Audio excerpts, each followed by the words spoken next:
Today on the show, strategy plus action equals stopping the self-inflicted harm of your sales process.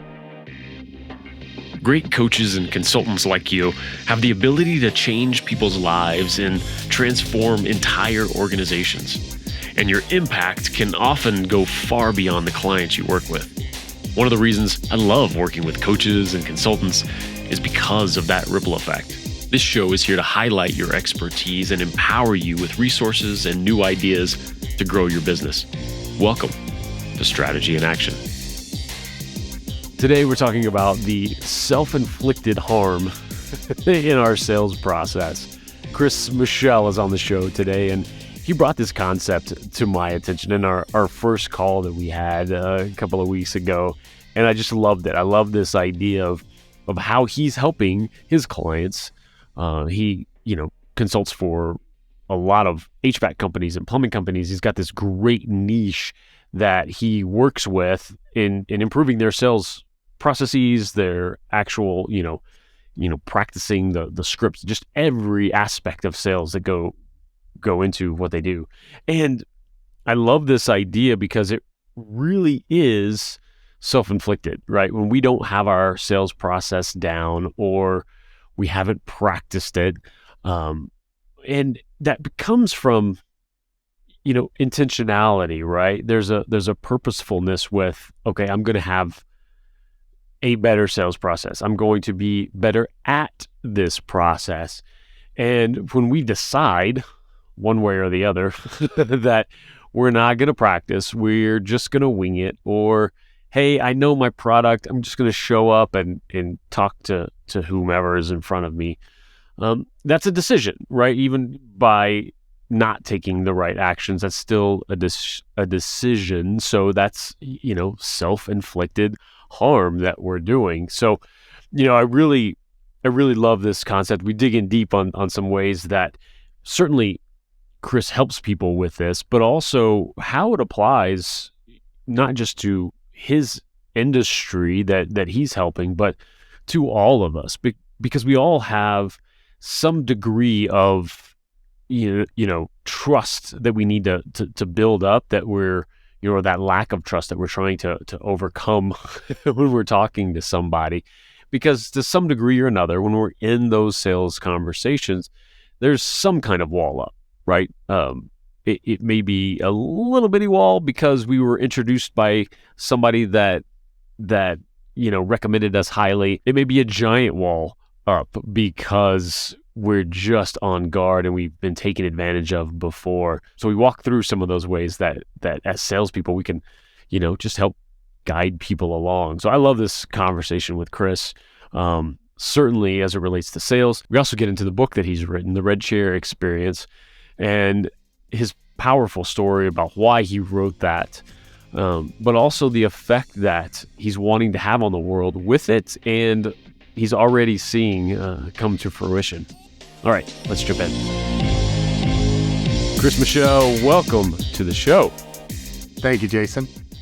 Absolutely. Yeah, this is a blast. I'm so glad that John connected us, here and doing what I love to do, which is just meeting new folks on LinkedIn.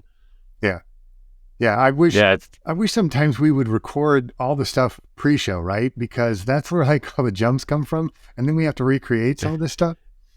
Yeah, exactly. I know it's always one thing to sort of reference. Oh yeah, we talked about this before, right. This before, but there is, just like having that running. Maybe we just need to be recording all the time, every day, and then have somebody that can just kind of pull it out. And right. Sorry, you're gonna have that'd be scary though. More I think editing, right?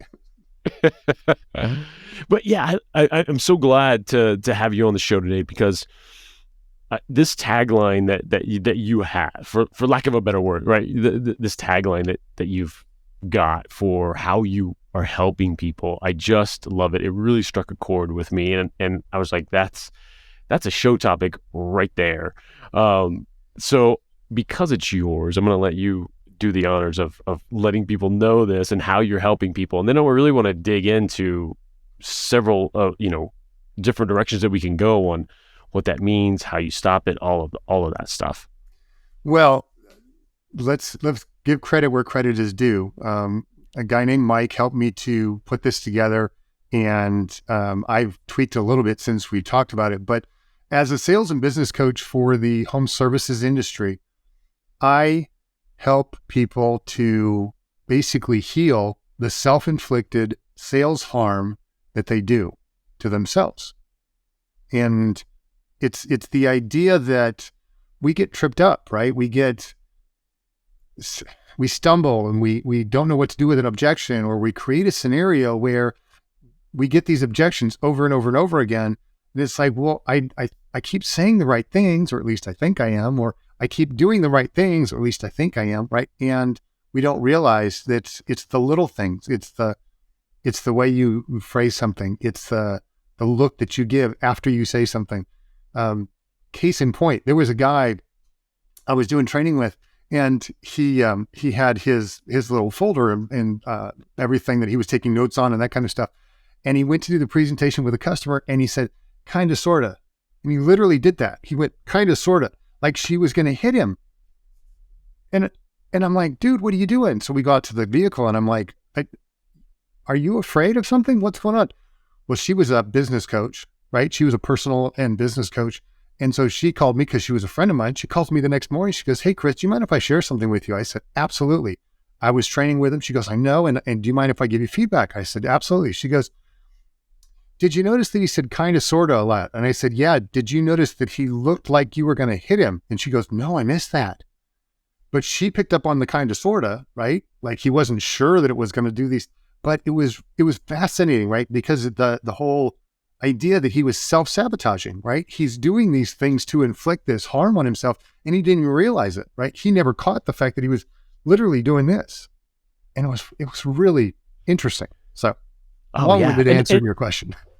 No, it's the perfect answer, because it's a perfect representation of what we're talking about here. Right. And again, going back to the conversation before we started recording, right? Of how you and I are both fascinated with people and what comes out subconsciously in those kind of movements. And, I think part of this, that self-sabotage, and it's maybe people, feel like it's too harsh a term or whatever, but I love it because it's truth, because it's really taking ownership, right? Like if I'm screwing up in the sales process, it's because I'm screwing up in the, if things aren't going well, right? Because my message isn't getting conveyed, or it's being taken, or somebody, is picking up on this energy that I'm terrified in the moment. Like that's on me, but thank goodness, because I can do something about it. And I think that line, that self-inflicted harm, it also comes down to just not being purposeful enough to be better at sales, to get that kind of feedback from folks. And again, there's always room for improvement, but like to be purposeful with that, like to take that ownership is fantastic, I think. Well, and I think that, speaking from personal experience, when I was a young salesperson, I didn't intentionally do certain things, whether it was to better myself or to worsen myself, but I wasn't intentional about the things that I was doing. And so as a result, right, the unintentional becomes problematic, because you stumble across wins and you don't know why. You stumble across losses and you don't know why. And too often, what I find is a lot of salespeople, it's easy for them to blame they weren't ready to buy, or they didn't, right? They were doing this, or they did that, or no, the problem is you're not engaging them. You're not bringing them on the journey. You're not answering their questions. You're not fulfilling the need that they have, right? You're not doing the things to help them come along on the journey, right? And so it's fascinating to me to watch how certain salespeople, they don't understand the intentionality of listening to yourself over and over again so that you can improve, right? Or listening to how somebody does things.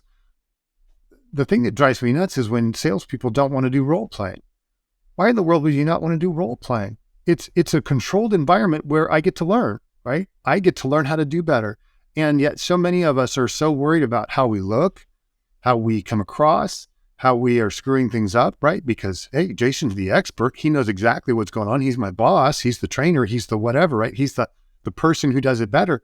And if he sees how I'm screwing up, then he's going to get rid of me. He's going to blah, blah, blah. No, he's not. He wants to, if Jason's any good, which I know he is, he's going to listen and he's going to help you to improve, right? I mean, that's the whole idea behind role playing, is that we improve ourselves, right?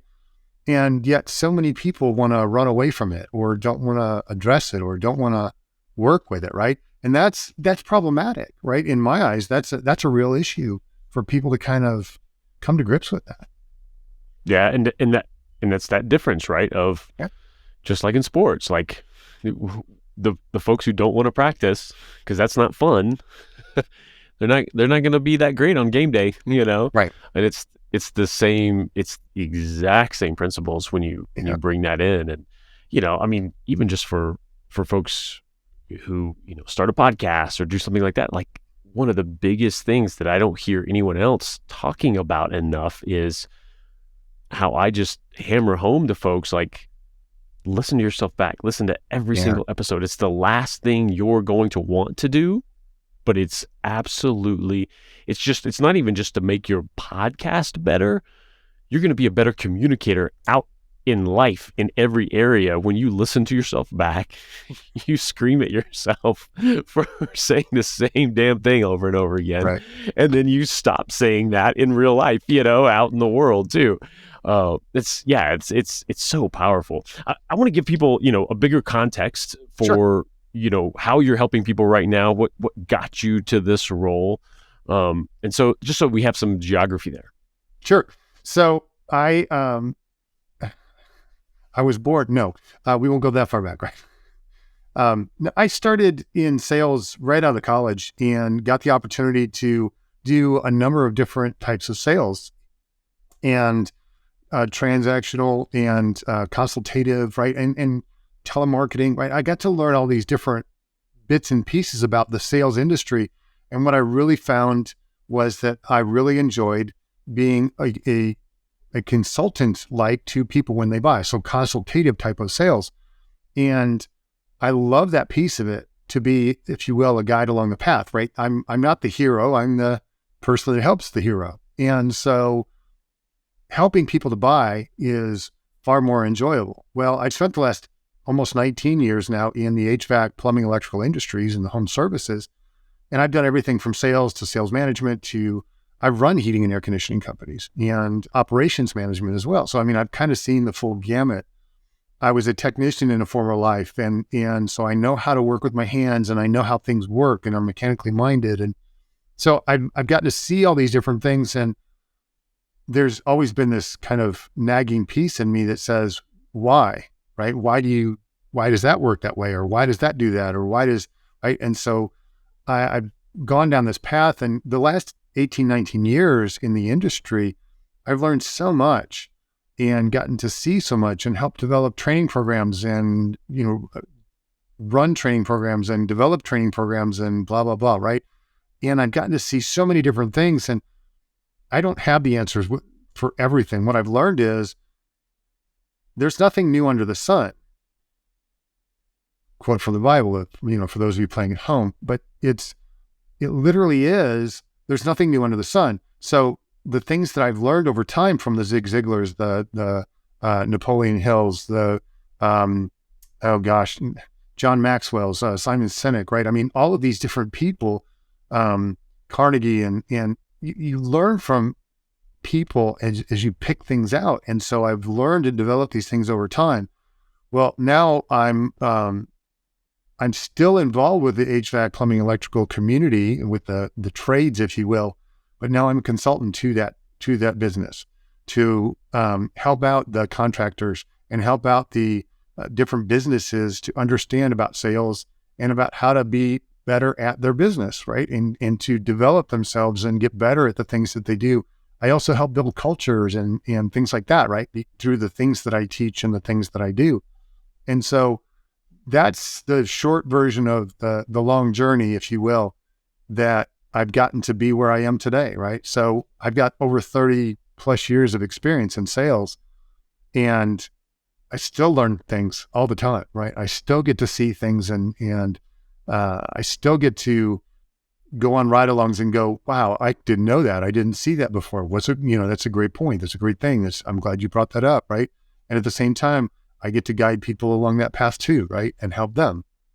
So I love that. I love that specialty too, because that's got to be such just a trust building aspect to be so niche down to that world, right? Yep. Because number one, most HVAC plumbing company, those folks aren't going to look too far outside, to bring in a consultant, right? Like that isn't the kind of thing. And if they do, it's a bunch of this, like, Right. to have that resource for them, to like somebody who knows their industry inside and out, plus all these components of sales and, helping clients, Yeah. through that process and everything. I think that's huge. But so besides, not practicing, that's a big one. And that purposefulness, what are some other ways that you're seeing people in that sort of self-sabotage, the self-inflicted harm on the sales side of things? Well, one of the things that I enjoy talking about it simply because I see too many people doing it. Number one, they don't practice. Number two, they throw up on people, right? They throw up information. And so what happens is you say, hey, I've learned all of this industry, technology, whatever, right? Whatever I'm in, whatever world that I'm living in, and whatever I'm trying to sell, my service or my practice, or if you're trying to sell digital business cards, right? All of the things that you need to know about that. So what do? Hey, let me tell you everything you need to know about this. No offense, but all I really want to know is, how is it going to benefit me? Well, how do you know what's going to benefit them unless you ask? You can assume. And there's typically only about 6 or 7 things that people really have questions on, right? Or that really want to know about your product. Does it do this? Does it do this? Does it do that? How much is it, right? What are the long-term effects? You can figure those out, but the reality is we don't ask the right questions and we throw up all over everybody. And then we wonder why people go, well, I need to get another opinion. I need to get a second opinion. I need to have 16 quotes. You're going to spend that much time trying to make a decision on something that's $300 or $6,000 or $15,000. Don't get me wrong. I was having some fun earlier and looked up. I was just curious how much a new pickup truck costs. And there was one, it was $110,000 for a pickup truck. And I went, why? I remember my first pickup truck that I ever had, first vehicle I ever had, was like $3,000 or $6,000, right? And I'm looking at this going, $100,000 for a pickup truck. Man, that better make me breakfast and change its own oil and do all this other stuff. But yeah, but it's sexy, Chris. It's sexy. No, it's not. No, it's not. No, and don't get me wrong. I mean, we buy what we want to buy because it makes sense to us, right? But if we throw up on people because, hey, let me tell you about the HVAC industry and everything you need to know. You don't need to know all that stuff. Here's what you need to know. Jason, are you comfortable or uncomfortable in your house? Well, for the most part, I'm comfortable.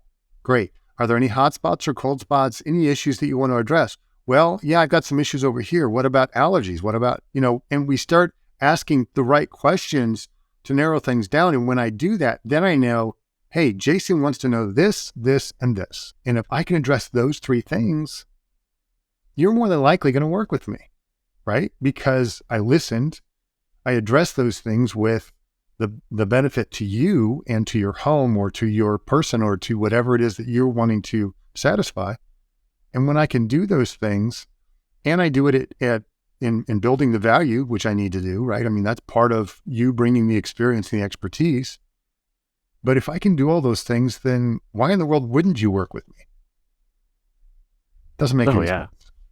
So. Yeah. And that's such a great point, because I think that is it goes back to not practicing. It goes back to being nervous in the moment. And, you've got these stories running in your head, and that's the default setting. Right. Like we default to, well, I know all this stuff. Let me just put this out, and oh my gosh, there's silence. Like the other person isn't talking yet, so here's the here's this, and it's perfect. You should know what you're selling inside and out, 100%, better than anybody else in the world, right?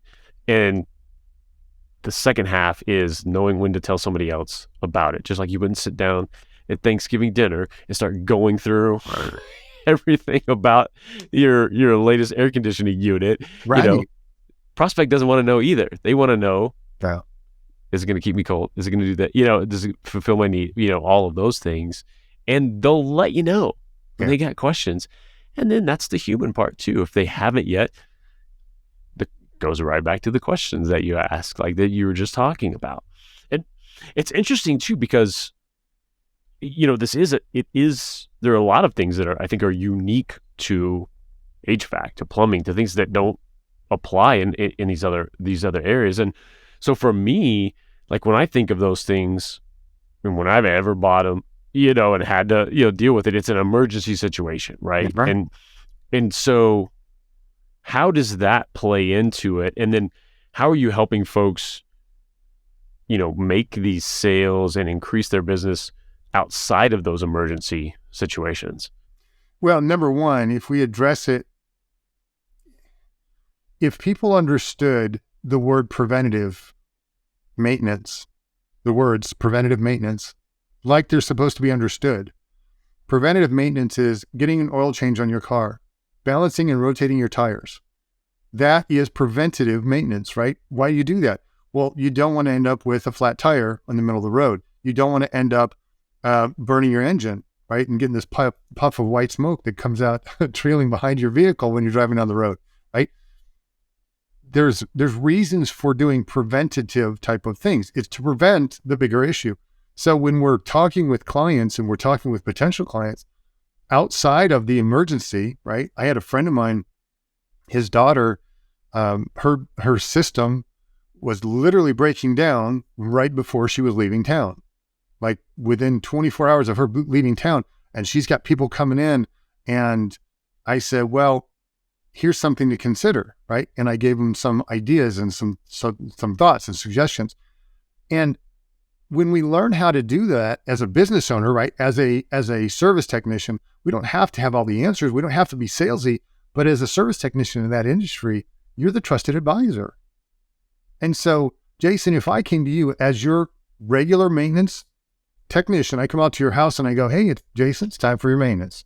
We're here to take care of the maintenance. We're going to do this, and this today. We're going to check everything out, make sure everything's working properly. In the event something comes up, I need to share it with you. Should I share it with you, or just keep it to myself, right? That's one of those things. It kind of gets their attention. Like, what do you mean if something comes up? Just never know. It's a machine, right? And so it's helping people to understand how to have those conversations. It's being honest with them and being real about what's going on. And the idea that, and this is a question I love to ask, Jason, when was the last time you got upset with a light bulb because it blew out? It blew out when you flip the switch. And yet when your air conditioner goes out or when your heater goes out, you're upset with the air conditioner or the heater or the service technician that was out here last time who touched it, right? Because, well, they touched it. Why didn't they see this coming? Like a light bulb, you don't know when it's going to break. You may get some ideas, and that's what the preventative maintenance is for, is to say, wait a minute, you've got some issues coming up here. The brakes are wearing, right? Your contactors, the pieces are wearing out. You need to think about doing this, or let's get this up to manufacturer specifications. Well, what does that mean? Well, that's a whole different conversation, right? And so it's understanding how to have these conversations, that you're not being a salesperson. You're being honest with people and helping them to understand, I want your system to last as long as it possibly can. And if you want that same thing, then we need to have this conversation. If you don't care, I'm just here to, put my blessing on it and walk out the door, right? And give you a bill for $100, $200, whatever it is for the maintenance, right? To come out and do the maintenance. Oh, yeah. And yeah, Jay Abraham, I think, talks about this, beautifully, being that preeminence, right? Being that trusted advisor for your clients, because then it's everything. When you can walk in and guide people through, like, hey, this is why we're doing this. This is what needs to happen. And hey, look out for this, and this. Nothing to do today. There's nothing. Just keep an eye on that.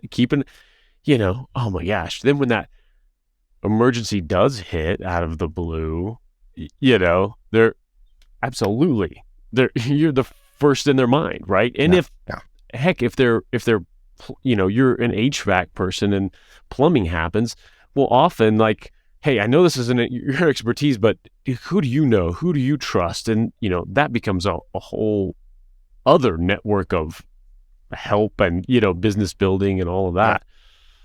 Yeah. I love that role. And you understand this even from a social media standpoint. If you're not doing certain things will happen. If you are doing certain things will happen, right? If you open the faucet, you should get water that comes out. It may take a minute because you're pumping the water, right, from a well, but at the same time, if you turn on the faucet, you expect to get water from it. Too often we neglect the fact that we've turned the faucet on, or we didn't turn the faucet on, and we go, well, why isn't this doing what I want it to do? Well, because you didn't take the steps to make it happen. And so whether it's HVAC or social media or, right, it doesn't matter.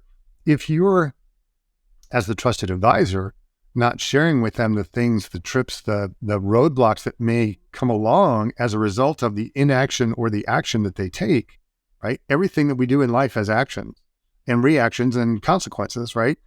It may not be negative, it may not be totally positive, but at the same time, all the things that we do have if you will, a consequence, and that's probably a harsh term, but there's something that's going to happen as a result of the decisions that we make. And so, are we guiding people with the knowledge that if you do this, it should lead to this?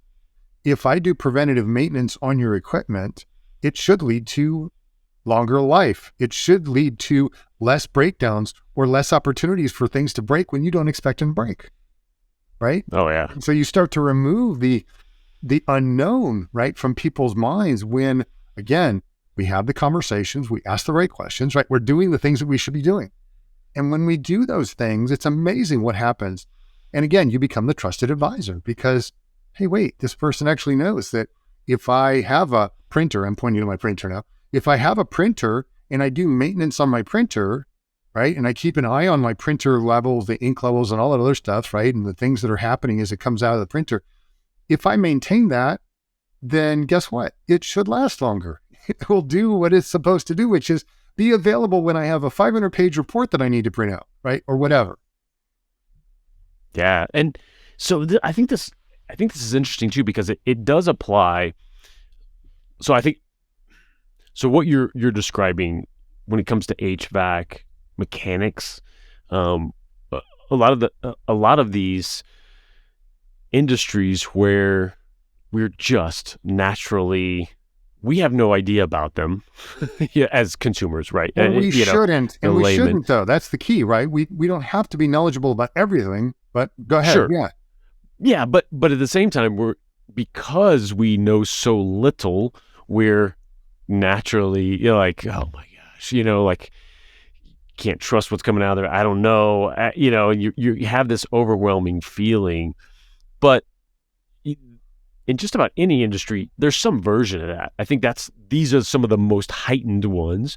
But at the same time, somebody doesn't know marketing and they're trying to buy marketing services, they still have some level of that feeling. So I think this conversation definitely applies way broader than the trades, mechanics, any of this.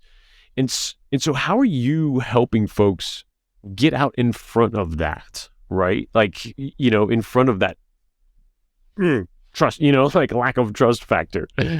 Well, again, it really comes down to, are we asking the right questions? Because again, if I came to you and I said, you're looking for a home, you go, hey, Chris, I want to buy a house. I don't know how to do it. I know that I have to go and find the house that I want. I don't know how to do it.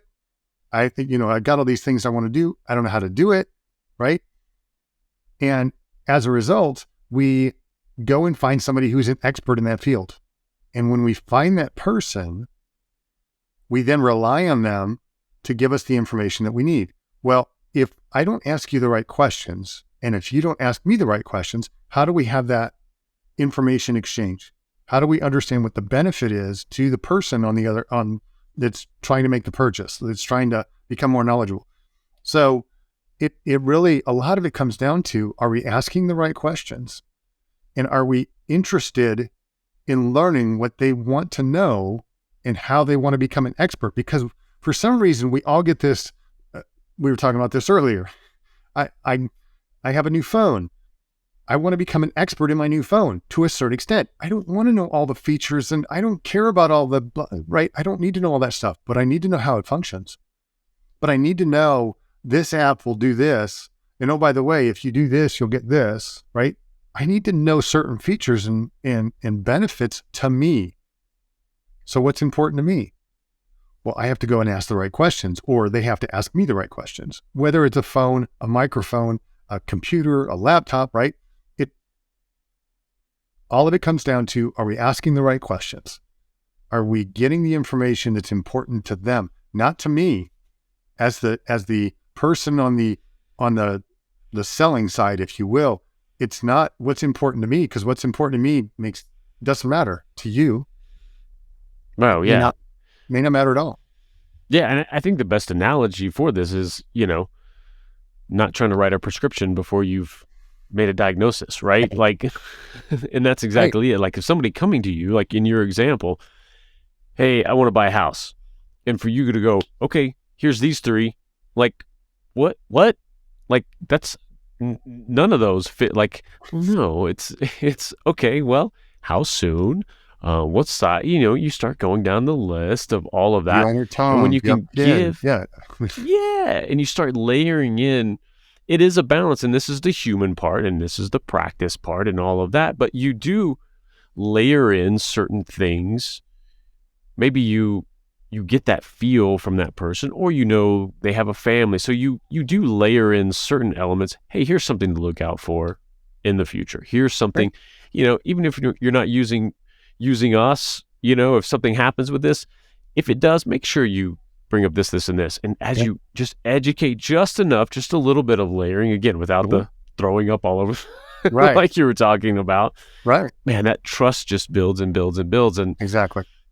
And all of this, at the very core, comes from intention, and people feel it. And when your intention is back to what you were saying and how you enjoy doing sales, which is that consultative version of that, when you truly show up with that energy of, hey, whatever you need, like, let's figure this thing out together, like, whatever you need. You don't want to eat? Okay, cool. You want to? Awesome. Like that is 75%, right? Yeah. Like, just having that to be able to bring to the table. So just thinking a little bit more, how do I help people understand their role? Number one, people call you for a reason. They're not calling you because they're sick and tired of kicking tires or whatever, right? They want to just waste a bunch of time. They're calling you for a reason. And that reason is they want to do business with you. So now, in your mind, how can I help them to get what they want? Right? It's not about the sale, but it's about how do I help them get what they want? Well, I have to ask the right questions. Well, back to, the analogy of buying a house.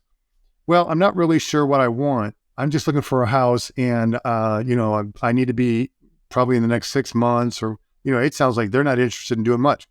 Do you know how long it takes to look at houses and put contracts and all this stuff together? It takes every bit of a month, right? If you're really doing your due diligence and you're really on it, you can do it in a month. Okay. In the pandemic, we saw people buying houses sight unseen, right? And just going, I'll buy it, I'll take it, and just stupid amounts of money were exchanging hands, sight unseen. That's not normal. What's normal is, hey, Jason, I understand you're looking for a house. What is it that you're looking for? Gosh, I'm not really sure. And I love this question. What are the questions that I'm not asking? Right? So the customer is asking you, so what am I missing? What am I not asking that I should be asking? Right? Well, as a sales professional, or even as a business owner, you should know your business inside and out. Here are the top 6 things that people generally ask me. Here are the top 3 things that people generally ask me. Here's what people really want to know. Does that align with what you're wanting to know? Oh yeah, I didn't even think of that, right? And you say, hey, number 1 is this. Number 2 is this. Number 3 is this. Oh, and number 4 is always about price. People want to know how much it's going to cost and all these other things. Well, that's going to be dependent upon this, this, and this, and this, right? And so if we're guiding them, we're giving them the information, but we're not throwing up on them. And so it becomes, to your point, I'm leaving breadcrumbs. And the breadcrumbs they're just these tiny little morsels of information where they go, I want more. Wait, I want more. Tell me more. Give me more information. Okay, now I can tell you more information. But until you say, tell me more, it's just a little morsel. It's just this little bit, this little bit, and this little bit.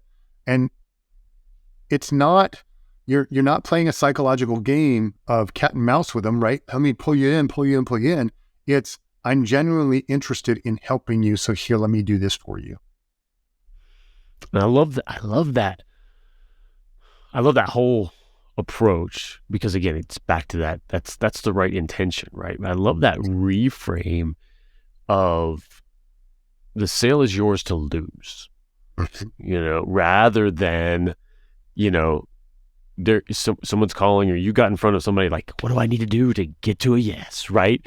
It's like sometimes it really is yours to lose. Someone's made an introduction like, hey, this person needs it. I told them to hire you, and it really is just yours to lose. But if you approach every interaction that way of like, hey, this is a yes. So what do I need?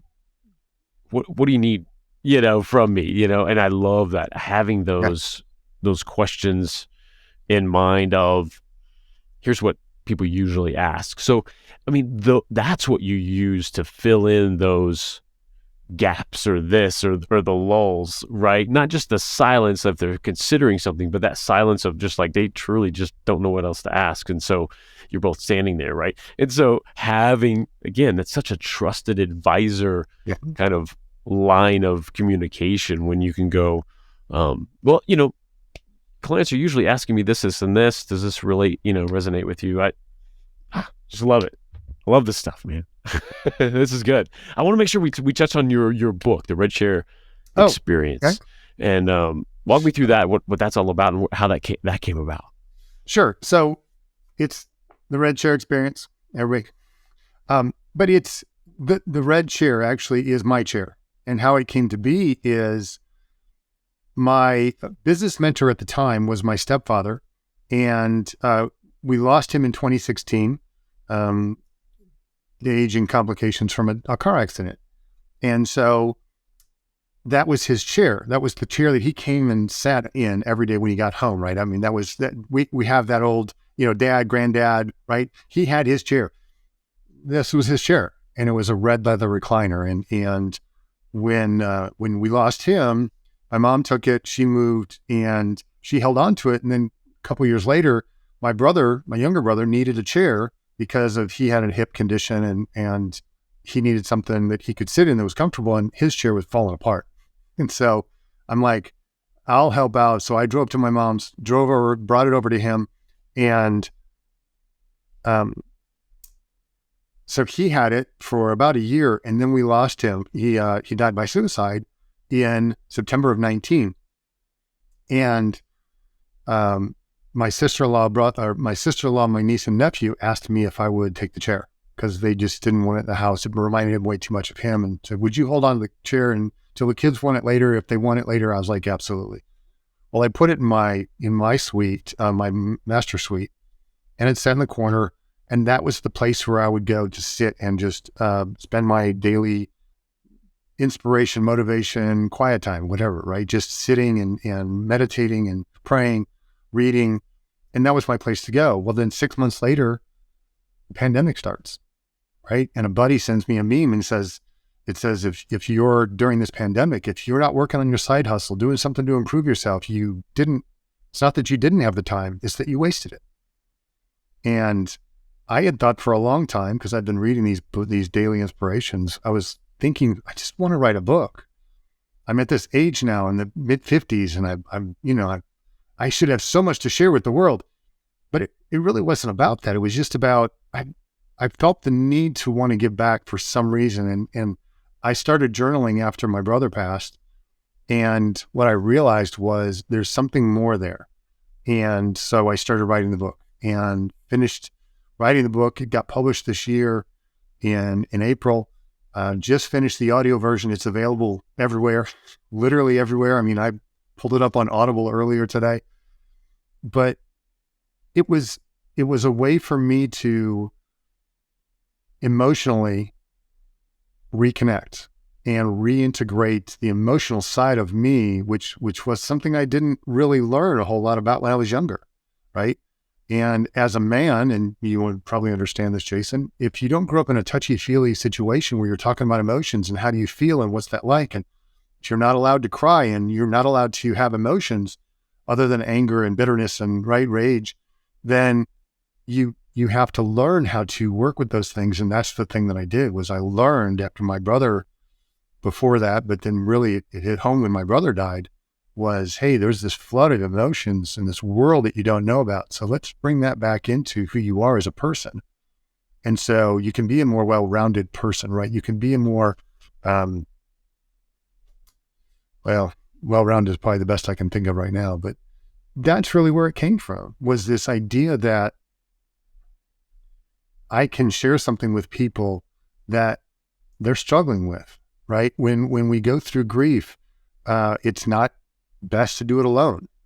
When we deal with things on an emotional level, we need help, right? It's okay to talk to a therapist. It's okay to talk to a counselor. It's okay to talk to people and share with them what you're dealing with, right? And your significant other may not be the one that you need to share that with, right? Because they may be the source of the rage and the things that you're feeling. But at the same time, it's bringing all of that kind of full circle. And so the book became this, I've got some ideas about sales, and I've got some ideas about communication, and I've got some ideas about emotions, and I've got some ideas about, all these different things. And so it became this little, it's just literal 1.5 to 3 minute reads every single day. And so it became this kind of a daily nugget, if you will, of inspiration or motivation, or as a friend of mine called it, it's a book that you sit down in your chair with and grab a cup of tea or a cup of coffee, and it's a gentle nudge from a good friend, to sit and to think and to contemplate these things. So that's really what it is. It starts every day, has a quote, and it's some sort of hopefully inspirational quote or something I found funny. But I have a quote, and then I talk about that quote and that topic, and then I finish it off with, well, what about today? Today I get to do this. Today I want to think about this. Today I want to spend time doing this, right? And so it becomes this, like I said, a daily kind of a challenge, inspiration, motivation. Oh, I love that. And it sounds like the overarching aspect is really kind of what you needed at that time, was this, like, help me through this situation and that's how we really take in anything, is in these little pieces that we can take in, digest, experience during the day, and kind of let in. Exactly. I mean, it's a 400-page book. There's 366 entries, right? One for every day of the year plus the leap year, right? So you've got all these entries, and I know people who've sat down and read it from cover to cover, and I'm like, that's not really the way it's supposed to be read. But to your point, when I wrote it, I say this a lot. It was therapeutic. It was cathartic, right? It was a way for me to understand some of the things I was dealing with and going through.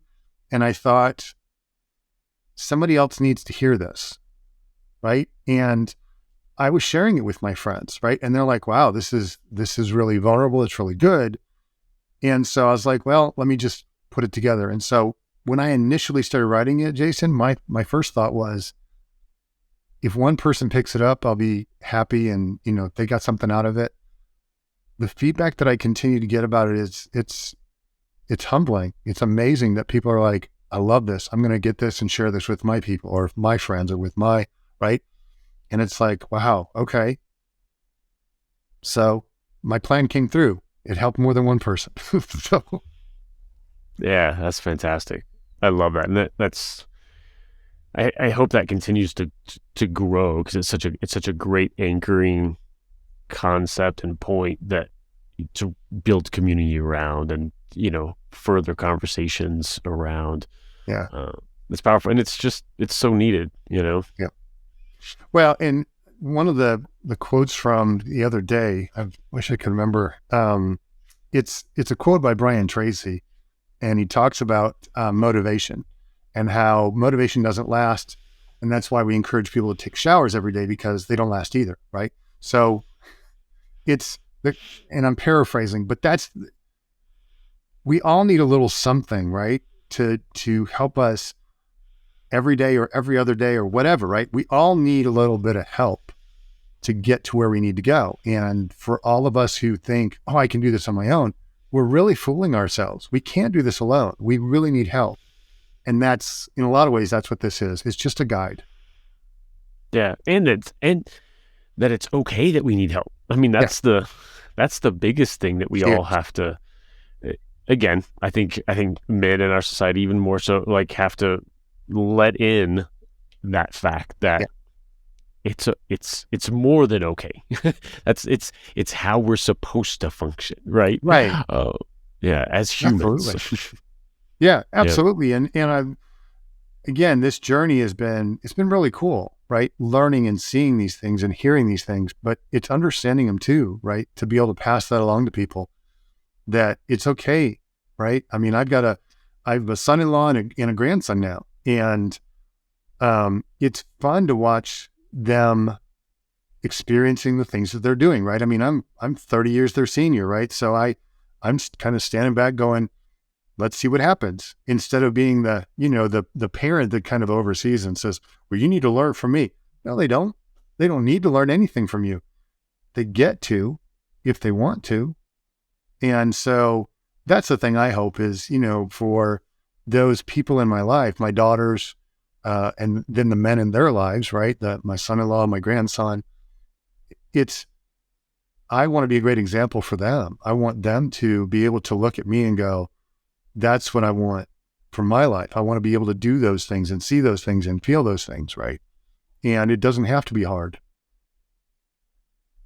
Yeah, and to bring it right back, I mean, such a parallel to consultative selling, right? It's not forcing your opinion on somebody. You're there as that guide. Hey, I'm here if you need me. I'm here.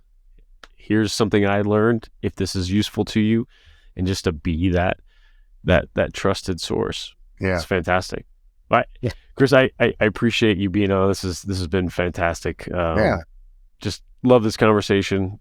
Again, it's all this stuff that I'm fascinated with. Yeah. I love people and how we all tick. So how do people reach out to you, and who should reach out to you? So here's the thing. I know, and we've talked about this, I'm niched down to this home services, HVAC, plumbing, electrical, home services, roofers, right? Anything to do with the trades is really what I've niched down to, but I can help anybody, but my focus is really the trades. The best way to reach out to me, you can go to my website. You can go to coachchrisconsulting.com. You can hit me up on LinkedIn, on Facebook, Instagram, right? I mean, I've even got a YouTube channel, but the best way is if you go to Coach Chris Consulting, that's the best way you can find out about me and reach out to me there, and I'll definitely get back to you. Awesome. And then you can find out about the book there and anywhere books are sold. Yes. So there's the hardback or the paperback copy. You can get the digital, and you can get the audio version. All of those are available in almost anywhere you can buy a book, or a digital version, or even an audio version. So, I mean, I didn't know this, but apparently you can get books on Spotify now. But my book is on Spotify, it's on Apple, it's on Amazon, it's on Audible, it's on Barnes & Noble, anywhere that you can get an audiobook or a physical book, you could probably find my book. Fantastic. I encourage everybody to do so. Chris, thank you again. Thank you, Jason. Appreciate it, man. It's been great. Absolutely. And we'll see you all next time. Thanks so much for tuning in and being a part of this show. If If you want help creating authority-building video content or even a client-generating show of your own, go to MediaLeadsCo.com and let's connect. I'll talk to you soon on the next Strategy in Action.